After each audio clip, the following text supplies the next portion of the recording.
Bueno, por lo visto no les importó, pues a dejar de tarea. Vamos a iniciar la clase.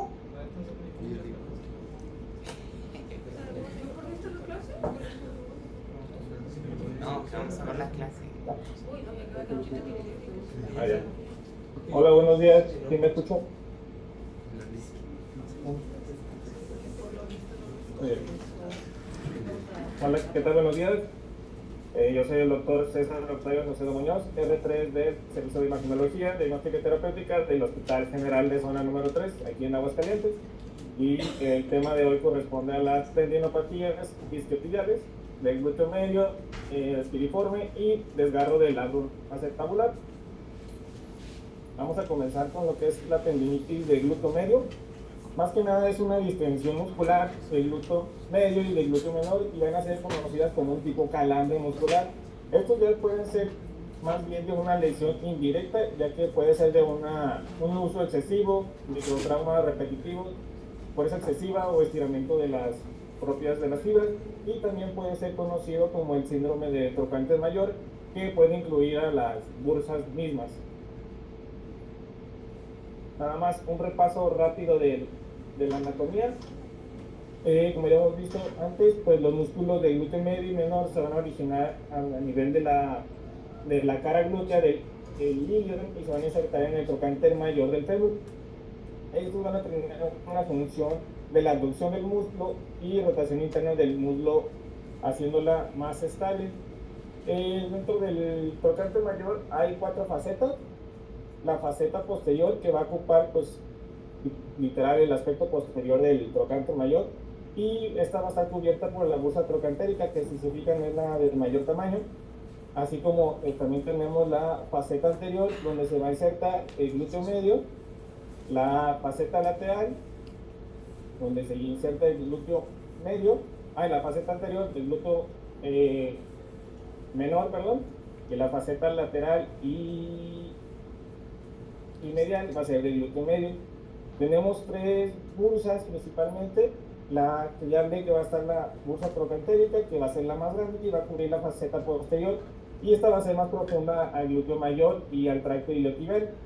Tenemos la bursa subglútea media, que esta va a ser más profunda los músculos y el tendón del glúteo medio, y va a cubrir el aspecto lateral de los músculos. La tercera bursa es la bursa subglútea menor. Esta es más profunda al tendón y es medial y superior a la inserción, y se puede ver a través del trocánter mayor. De igual manera, conociendo estos aspectos de las facetas, ya tenemos una idea de qué tendón puede ser posible para la patología. En una vista ya por resonancia magnética, en estas imágenes que tenemos en P1, en una adquisición sagital y otra axial, vemos cómo hacia la inserción del glúteo medio menor, hacia la faceta anterior, que corresponde a estas bandas hipointensas, y hacia el glúteo medio, que se inserta en la faceta superoposterior, en este aspecto, este ladito que vemos acá arriba. Y en una adquisición axial vemos como el glúteo medio va a estar hacia la faceta superoposterior y el glúteo menor hacia la faceta anterior. Al revés, esta patología es más frecuente ya en mujeres entre la cuarta y quinta década de la vida, más que nada por una degeneración progresiva, y también puede estar presente en patologías en atletas de alto nivel. Y su cuadro clínico principalmente va a ser dolor. Puede ser dolor lateral en la cadera con irradiación hacia la ingle, dolor propio en el trocánter mayor, y esto puede provocar a la extensión y la rotación externa de la pierna. Cuando llega a pasar un desgarro completo, podemos observar hasta una masa palpable, ya que es del tendón retraído, y la mayoría va a estar asociado, hasta el 40% va a tener una bursitis. También mencionaban que se pueden producir avulsiones por artroplastías de la cadera, ya ahí meten un poquito de cuchillo, entonces también puede ser afectado. Esta tablita que vemos acá de los grados de progresión de la degeneración del tendón está en un artículo de la ortopedia y rehabilitación. Si se fijan, es la misma clasificación que maneja en el SCORE, nada más que en el grado 1 pues menciona que es una bursitis, el grado 2 una tendinopatía como tal, y grado 3 un desgarro parcial del tendón, y el grado 4 un desgarro total. Y en otra clasificación que comentaba con la doctora Cristi, que se usa un poco más, son las lesiones del glúteo menor y medio, se van a clasificar entre estos cuatro: la tendinosis, los desgarros parciales, los desgarros de espesor total, y por último con o sin retracción del tendón. En la primera imagen vemos una imagen coronal ponderada en densidad de protones con saturación grasa. Vemos como el contorno lineal de la bursa trocantérica mayor está asociada con una tendinosis del glúteo menor hacia la faceta anterior. La segunda imagen vemos igual una imagen coronal ponderada en densidad de protones con saturación grasa. Vemos aumento de la intensidad del tendón glúteo menor, un poco más engrosado, así como aumento de líquido en la bursa subglútea menor, está por aquí arribita, entonces, asociado a una bursitis. ¿Mande?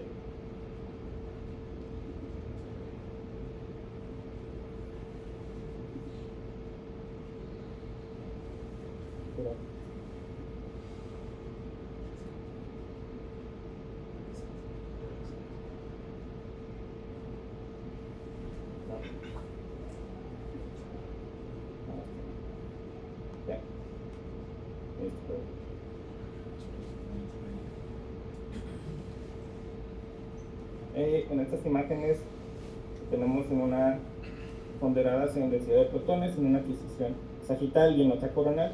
En la primera vemos como en la faceta superposterior vemos el tendón con aumento de la intensidad, cambios en su morfología un poco más irregular y disminuido de su grosor, así como aumento de la bursa subglútea media. También asociado en la faceta anterior vemos como el tendón del glúteo medio está totalmente desgarrado, no se encuentra dentro de esa inserción. En la siguiente imagen, en una adquisición coronal, vemos el aumento del líquido de la bursa subglútea media. Es el mismo paciente. En estas imágenes, estas ponderadas en densidad de protones con saturación grasa, en una adquisición coronal, vemos como en la faceta anterior del trocánter mayor se observa libre por el desgarro del tendón glúteo menor, así como aumento mismo en esta zona. Y en una adquisición sagital vemos la faceta lateral del glúteo medio íntegro y con el desgarro total del tendón del glúteo mayor, y pues también está asociado con aumento del líquido.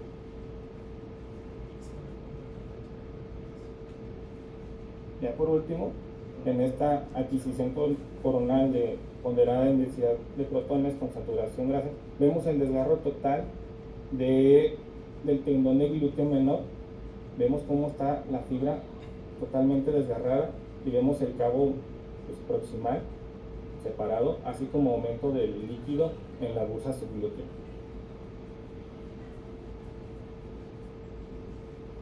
Ahora vamos a hablar del síndrome piriforme, que este va a ser también conocido como una pseudociática, la ciática de la cartera, más que nada por aquellos pacientes masculinos que tienden a usar la cartera en el bolsillo posterior y condiciona un desnivel o parece que un glúteo más arriba de otro. También conocida como neuropatía de la cavidad de la cadera, síndrome del glúteo profundo o neuritis del nervio ciático proximal. Y como vemos, pues es secundario una irritación o compresión del nervio ciático por el músculo piriforme.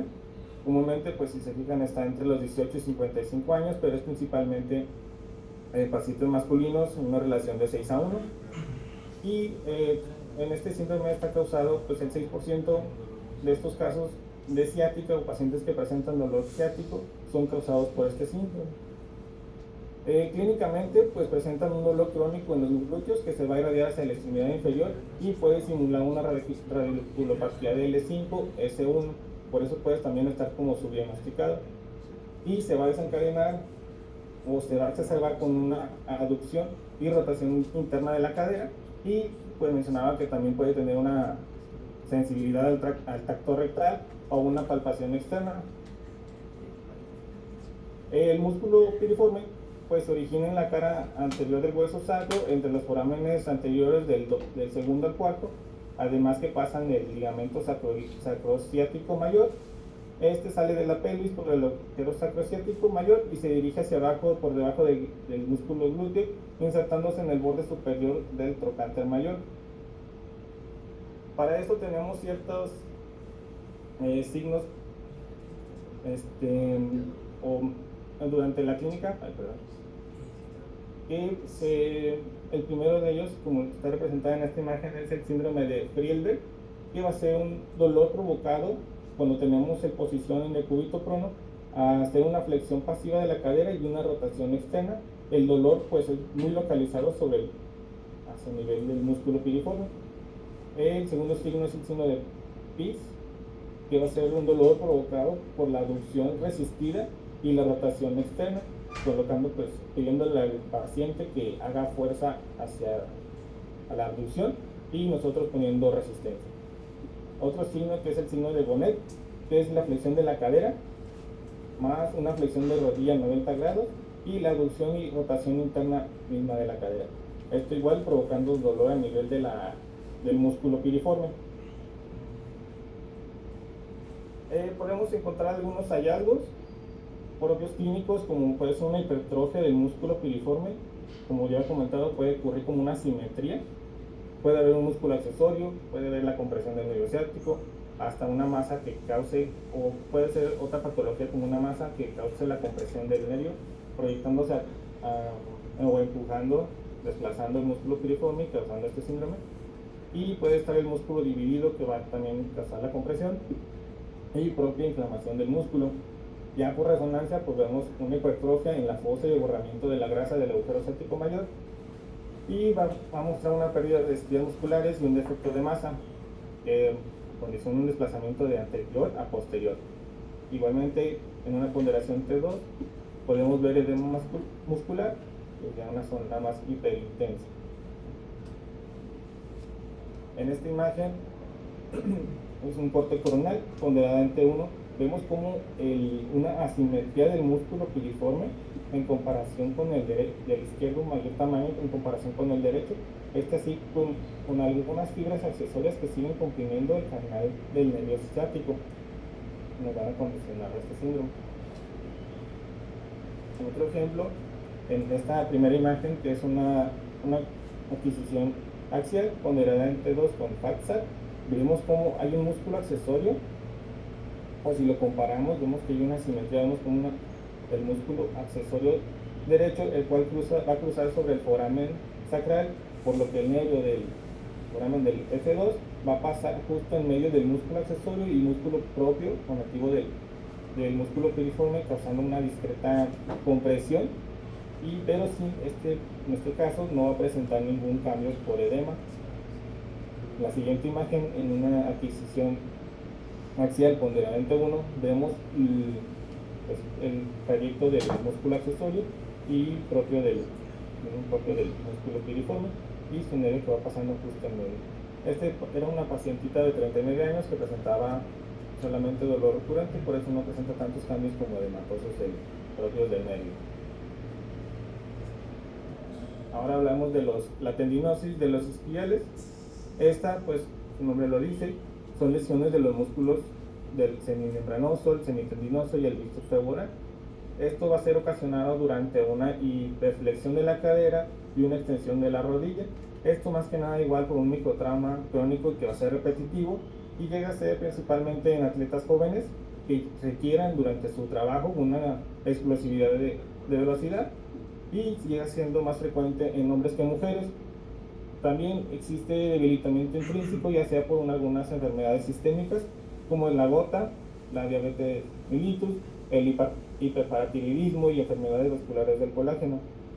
Si bien el diagnóstico de la tendinosis de los isquiotibiales es un diagnóstico clínico, la resonancia magnética nos va a ayudar a diferenciar si es un desgarro parcial o total, y eso más que nada nos ayuda durante el tratamiento si es quirúrgico o no. un poquito de anatomía para recordar. Los isquiotibiales pues, son músculos del compartimiento posterior y van a estar formados por el bíceps femoral, semitendinoso y el semimembranoso. El bíceps femoral o la cabeza o la porción de la cabeza larga del bíceps femoral junto con el tendón semitendinoso van a formar lo que es el tendón conjunto. Igual todos se van a insertar hacia la tuberosidad isquiática. De igual manera el tendón del semimembranoso hacia la tuberosidad isquiática, pero en este caso el semimembranoso va a estar en la faceta lateral y el tendón conjunto va a estar en la faceta medial. Esto es importante ya a la hora de ver los desgarros totales o la abulsión del mismo tendón. Ya en una imagen coronal ponderada en T1 vemos cómo están dispuestos de medial a lateral el semimembranoso, el semitendinoso y la cabeza larga del bíceps femoral, así como su inserción hacia la tuberosidad isquiática, y pues sí se ve como mayor proporción del tendón conjunto.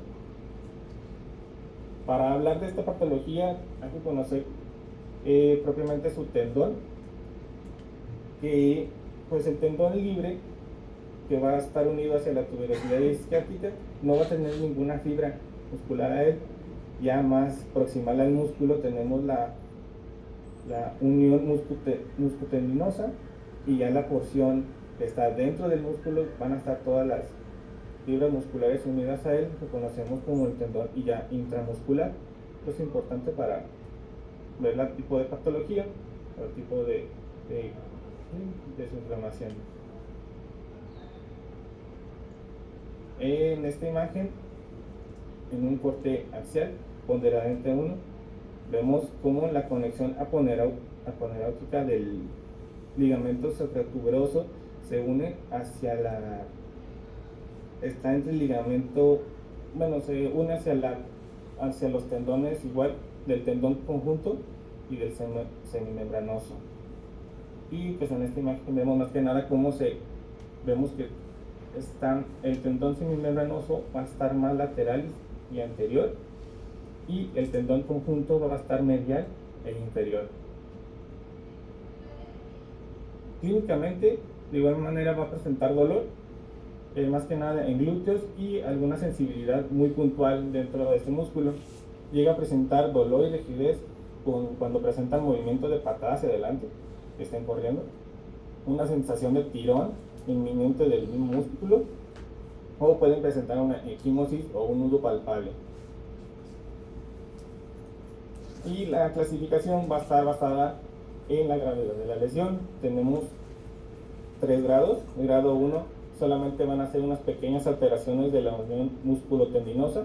El grado 2, desgarros parciales. El grado 3, la ruptura completa. Y el grado 3B, aquí, por una fractura por abulsión en el origen o inserción del tendón. Recording in progress. En esta imagen,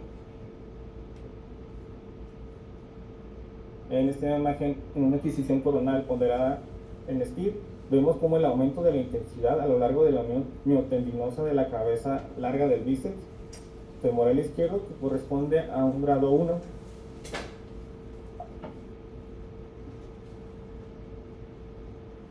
En esta segunda imagen, igual en una adquisición coronal ponderada en STIR, vemos el aumento del grosor del tendón del bíceps femoral, así como su irregularidad, aumentos de cambios de la intensidad, y vemos como su morfología sigue siendo como acortada, esto debido a un desgarro parcial, igual el aumento de la densidad dentro del músculo en relación con el edema. En estas imágenes, esto es una adquisición axial ponderadas en T2, vemos cómo se trata de una lesión parcial que va a comenzar en el tendón conjunto proximal, del lado derecho, y se va a extender hasta a la porción muscular más distal, así como también presenta edema de los músculos del bíceps femoral y semimembranoso. De igual manera, vean cómo el tendón tiene cambios de su morfología y aumentos de señal, y esto es también igual en una relación en un desgarro parcial.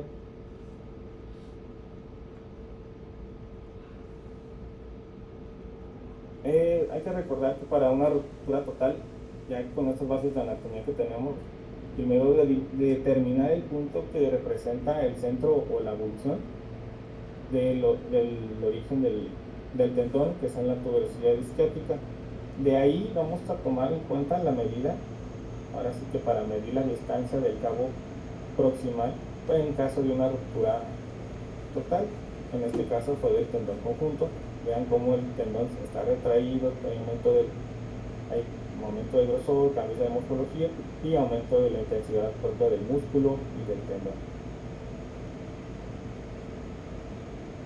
La tuberosidad isquiática puede considerarse como, imaginamos un poco como un cono de helado con dos bolitas de nieve. Esto más que nada con el tendón semimembranoso, que va a ser anterolateral, y el tendón conjunto, que va a ser posteromedial en esta adquisición axial, ponderada en T1. Vemos como en esta imagen, en segunda, vemos como ya se perdió el tendón semimembranoso, dando así como una ruptura total o desgarro total de la inserción del músculo, del tendón, perdón. Ya por último vamos a hablar de los desgarros del labrum acetabular, que estos propios son secundarios a una lesión traumática o de generalización del mismo. Normalmente una lesión traumática pues puede ser hasta una luxación de cadera, llega a ser común entre los 20 y 50 años, llega a ser en atletas jóvenes, pero por procesos traumáticos, ya sean como desgarros agudos, ya pacientes que tienen deportes que requieren una rotación y flexión de la extremidad, ya sea como fútbol, golf, gimnasia, baile también. Y puede también estar los desgarros asociados a cambios degenerativos. Y normalmente a veces puede haber alguna anomalía o personas que padezcan displasia de cadera congénita. Displasia de cadera puede estar asociado hasta el 28% y pueden ser asintomáticas. El labrum acetabular sabemos que es un borde fibrocartilaginoso que va a profundizar el acetábulo y se va a adherir al borde óseo del acetábulo y al ligamento acetabular. Normalmente el labrum va a tener una morfología triangular, si lo vemos en una vista coronal, va a ser de baja intensidad y va a estar ubicado entre el acetábulo lateral y la cabeza femoral. Aquí lo importante de recordar esto es la función condrolabral, el receso paralabral y el surco sublabral. Ya con estas opciones, marcadores anatómicos, podremos determinar y clasificar el tipo de patología.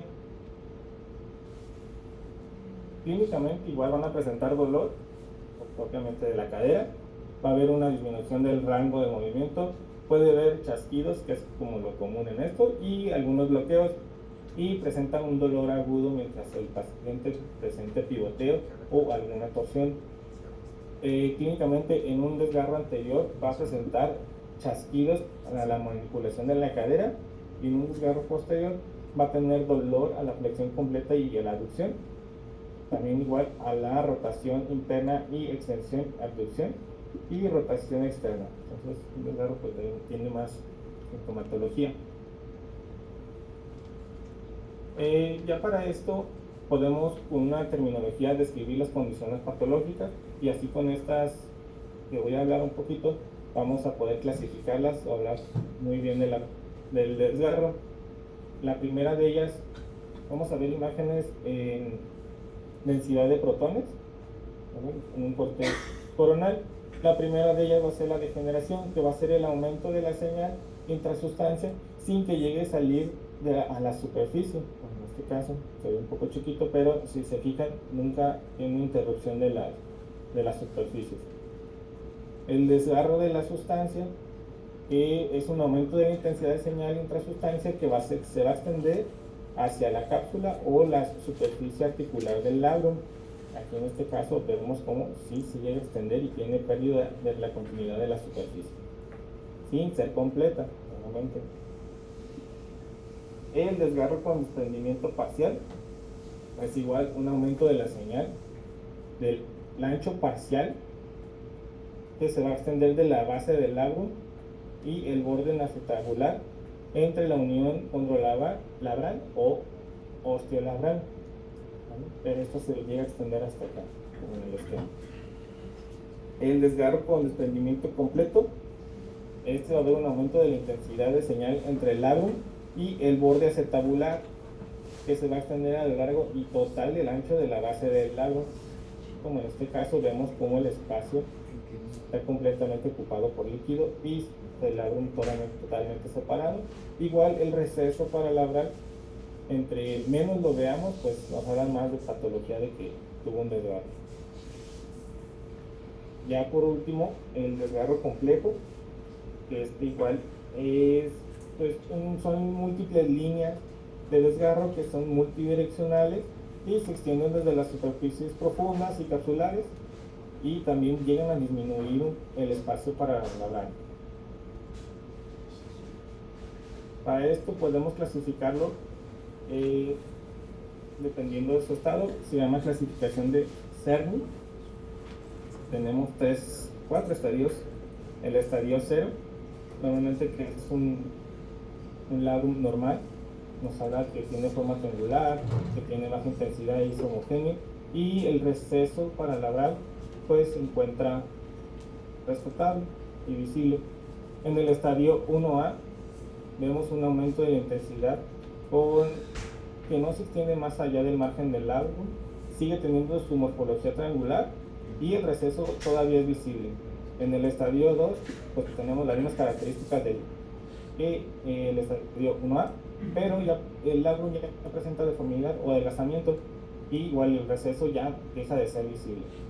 En el estadio 2A, ya por una actorresonancia, vemos cómo la extensión del contraste se mete hacia al desgarro.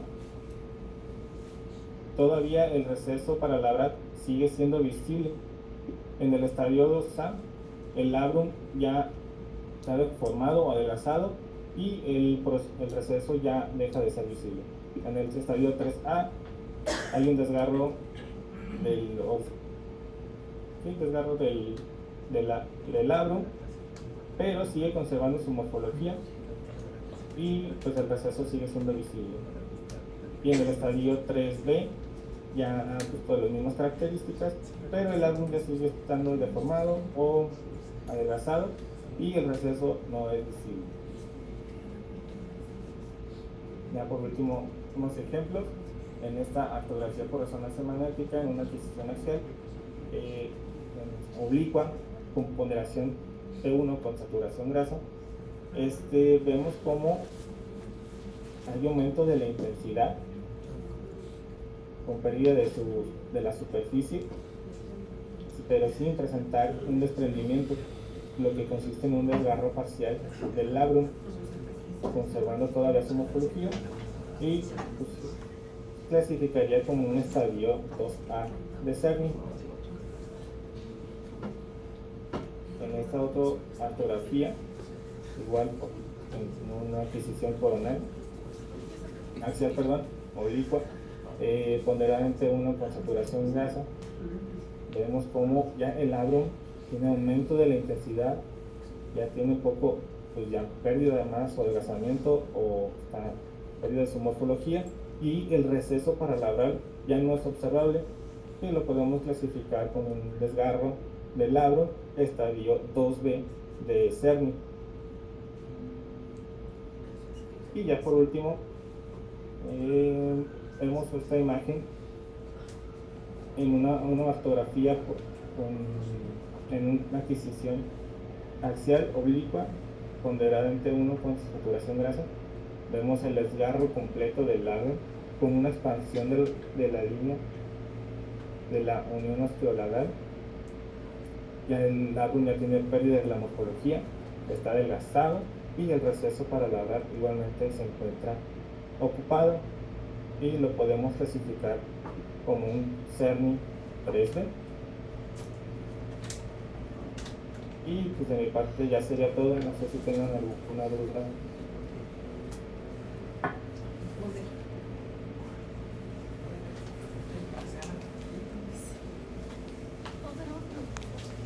¿Ah, no? Hola doctora, soy Paulo R1 de aquí de la T1. Bueno, mi duda va más que nada hacia ahorita lo del labrum que estuvimos viendo. Estuve checando que se puede también utilizar como en todas estas resonancias articulares suero salino más algún tipo de medio de contraste. Y estaba checando que decía que era un poco más preciso, hasta un 91%, pero me quedaba la duda si entraba entonces a la clasificación que nos mencionó el compañero, si es necesario para para esta clasificación en específico, la administración de contraste, ya que en un rubro lo menciona. Entonces no sé si sea totalmente necesario que se introduzca el medio de contraste para poder realizar esta clasificación.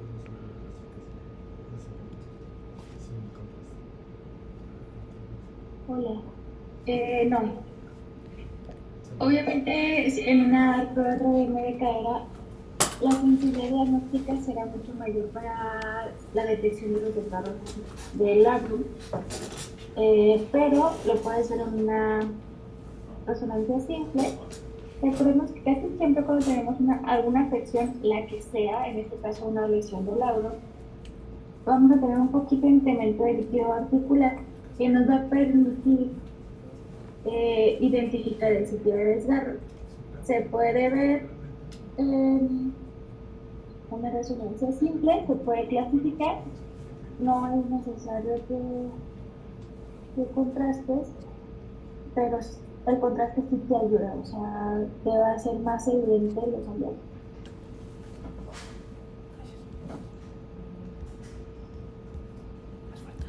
No lo puedo.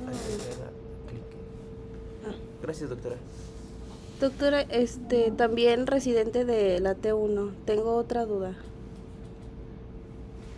En los pacientes que tienen lesiones de los isquiotibiales, ya sea grado 1 o grado 2, que se les da tratamiento solo médico, ¿cuándo es ideal hacer una resonancia magnética de control? ¿A cuánto tiempo? Realmente no está indicada. O sea, la mejora es clínica. La resonancia magnética se usa para el diagnóstico y para ver el abordaje, para hacer el seguimiento realmente. Gracias, doctora.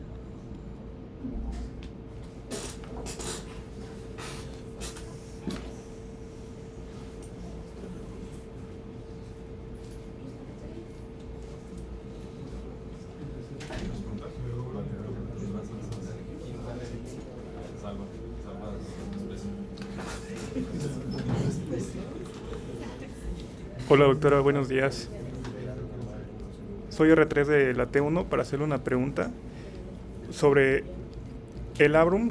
Cuando hay ausencia del segmento anterosuperior, lo mencionan como una variante relativamente común y que puede ser o no patológica. ¿Qué tan común es aquí en México esa variante? Hola, no tengo ese dato, la verdad. O sea, las variantes anatómicas del labrum, al igual que en el hombro, que fue donde las vimos un poco más a profundidad, pues están. ¿Qué tan frecuente te las vas a encontrar? No sé, la verdad. O sea, el punto es que sepas que existen y que si en algún momento ves algo que parece desgarro, pero que tiene unos bordes muy lisos, muy definidos y que parece más anatómico que patológico, bueno, entonces piensen que es una variante.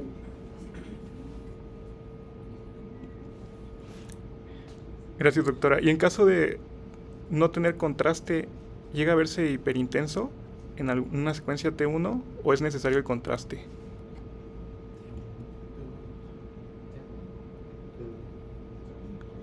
Bueno, hay que recordar que el labrum es una estructura fibrocartilaginosa, es decir, va a ser hipointensa en todas las secuencias que se utilizan. En un T1 no habría manera de porque se vería hiperintensa. Tal vez en un T2 verías níquido en lugar de ver un labrum, pero nada más. Gracias doctora.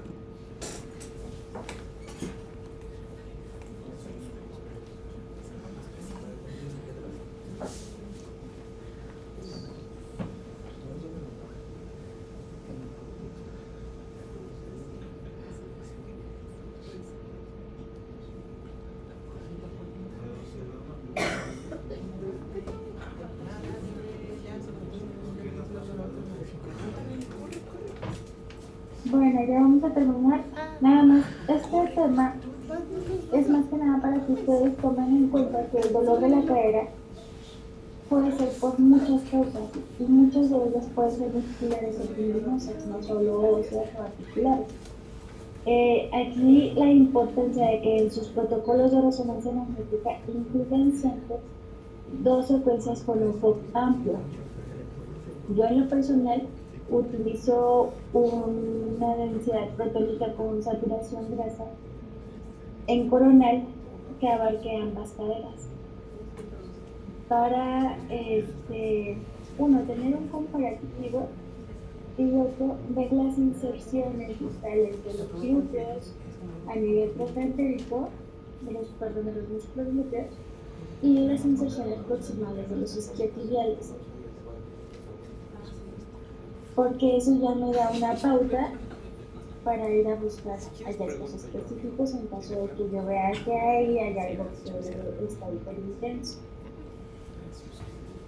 Además de que incluye siempre un T1 en axial, también con un FOC amplio que involucre toda la pelvis, incluso tejidos blandos, para ver la simetría, para ver los músculos piriformes, para ver el trayecto del nervio ciático y las estructuras o los órganos intrapélvicos. Entonces, solo hecho recordar que el dolor de cadera puede ser por muchas cosas, no solo por piezas articulares. Entonces, siempre tengan en cuenta los sitios de inserciones de los núcleos que más frecuentemente se lesionan. Y bueno, ya sería todo. Vamos por terminar la clase. Nos vamos a... Doctora, disculpe, surgió otra pequeña duda aquí de la T1. Soy Iván, soy R1. Es que hasta cuánto es normal el engrosamiento del tendón conjunto para poderlo reportar en la patología de la tendinopatía de los isquiotibiales. O sea, a partir de qué medida se comienza a reportar ya como tal, como un engrosamiento. Bueno, acuérdate que desde el principio que empezábamos a ver clases que nos hablan de tendones, de ligamentos, no sé. Realmente las medidas no son muy importantes. Ustedes qué es lo que tienen que ver. La intensidad de su morfología. Si un tendón está hipointenso hasta su sitio de inserción, ese tendón está normal. Si tiene cambios en su intensidad de señal y además tiene cambios en su morfología, es decir, a lo mejor los bordes son más globosos, ya tiene pérdida de un patrón fibular, etcétera. Bueno, ustedes ya piensan que ese tendón está malito, ¿verdad? Pero así que tú digas, ay, mire tanto, pues no. Primero que nada, no se utiliza. Y segundo, pues va a estar difícil que vayan a estar midiendo cada uno de los tendones que vean. Muchas gracias, doctora. Sale.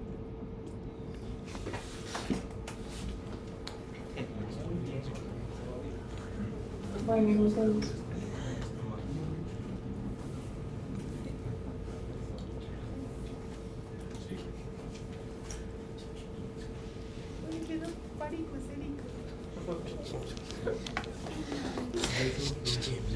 Me 3 veces.